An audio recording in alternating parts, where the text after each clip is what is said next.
Hello viewer, আসসালামু আলাইকুম। Welcome to my channel Tanvir computer and science. তো বন্ধুরা, আজকে একটি মাদারবোর্ড রিপেয়ার করলাম। ওকে, তো আসলে মাদারবোর্ডটির যে সমস্যাটা ছিল সেটা হচ্ছে, প্রথমে বলে দিই, রিস্টার্ট প্রবলেম। ওকে, রিস্টার্ট প্রবলেম ছিল। দেখেন, মাদারবোর্ডের নাম মডেল নাম্বার হচ্ছে ইসোনিক নাম হচ্ছে ইসোনিক ব্র্যান্ডের মাদারবোর্ড। মডেল নাম্বার হচ্ছে বি B55। ওকে, i3 যে বা i5-এর যে ফার্স্ট জেনারেশন যে বোর্ডগুলো আছে, সেই বোর্ডগুলোর মধ্যে এটি একটি বোর্ড। তো এটা অনেক আগের বোর্ড, পুরানো বোর্ড, দীর্ঘদিন চলছে। তো বোর্ডটা আমার কাছে যখন পাঠাইছে তখন আমি দেখছি এই বোর্ডটা এক জায়গা থেকে পাঠাইছে এক ভাই। তো অনেক ক্লোজ পরিচিত ভাই। তো বোর্ডটা আমি সুন্দরভাবে দেখলাম, প্রথমে ভোল্টেজ চেক করলাম, সব পার্টসের ভোল্টেজ একুরেট আছে, কোনো পার্টসের ভোল্টেজ কম নাই।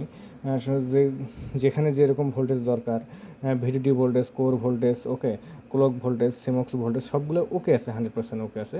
কিন্তু ফ্যানটা একটু ঘুরতেছে, ঘোরার পরে বন্ধ হয়ে যাচ্ছে।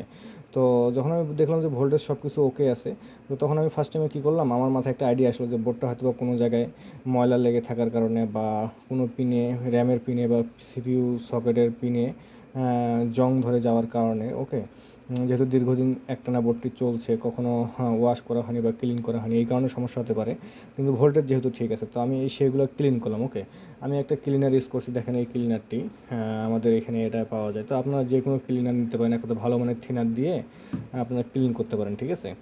তো প্রথমে বোর্ডটি ক্লিন করলাম, তারপর র্যামের সকেটগুলো আছে সেগুলোকে আমি সুন্দর করে, দেখেন এই ধরনের হচ্ছে পিন দিয়ে সুন্দর করে ওয়াশ করলাম। ওয়াশ করে পরে দেখেন এই ধরনের একটা ব্রাশ দিয়ে পুরো মাদারবোর্ডটি ওয়াশ করলাম।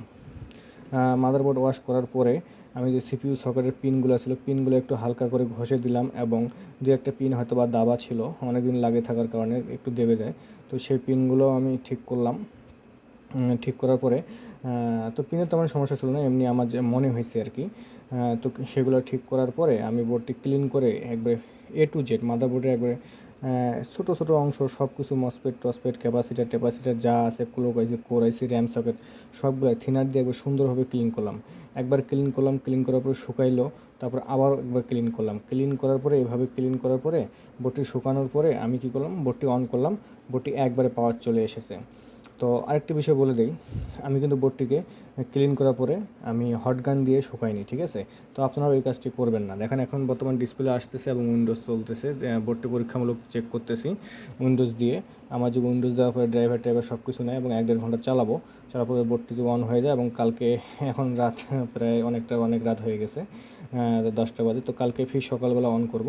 যদি অন হয়ে যায় তাহলে বুঝবো যে বোর্ডটি আমার 100% ওকে হয়ে গেছে। তো আমি বলে দিই, প্রথমে যখন আপনাদের এই ধরনের কোনো বোর্ড আসবে, আগে আপনি মাদারবোর্ডে যেখানে সেখানে হিট দেবেন না, আইসি খুলবেন না, বায়োস খুলবেন না। অনেকেই কী করে, মাদারবোর্ড যখন চলে আসে সঙ্গে সঙ্গে বায়োস খুলে বায়োস প্রোগ্রামার করে, করার পরে পাওয়ার দেয়, এভাবে কাজ করে, ঠিক আছে। এই ধরনের কোনো কাজ করবেন না। আগে আপনি সব কিছু ভোল্টেজ চেক করবেন, বায়োসের পিনে ভোল্টেজ চেক করবেন, সিপিইউ সকেটের পিনে ভোল্টেজ চেক করবেন, র্যামের ভোল্টেজ চেক করবেন, ভিকোর ভোল্টেজ চেক করবেন, কোর ভোল্টেজ চেক করবেন, ঠিক আছে, সিমক্স ভোল্টেজ চেক করবেন, যদি ইউএসবি ভোল্টেজ চেক করবেন, ভিজিএ ভোল্টেজ চেক করবেন, ঠিক আছে। সব ভোল্টেজ চেক করে দেখবেন যে কোনটার প্রবলেম আছে। তো এইভাবে যদি আপনি একটার পর একটা ভোল্টেজ চেক করে করে কাজ করেন, তাহলে দেখবেন যে আপনি মাদারবোর্ড খুব ইজিলি রিপেয়ার করতে পারবেন, এবং প্রতিটা মাদারবোর্ডে আপনি 100% রিপেয়ার করতে পারবেন, আমার মতো আর কি। ওকে বন্ধুরা, বা যারা সার্ভিসিং করে, ভালো মানের সার্ভিস করে, তাদের মতো আর কি।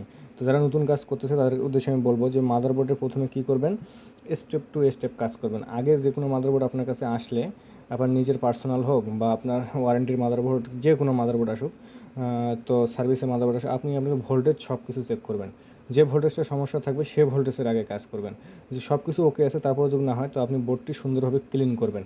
ক্লিন করার পরে পাওয়ার দিবেন, দেখবেন যে 100% পাওয়ার চলে এসেছে।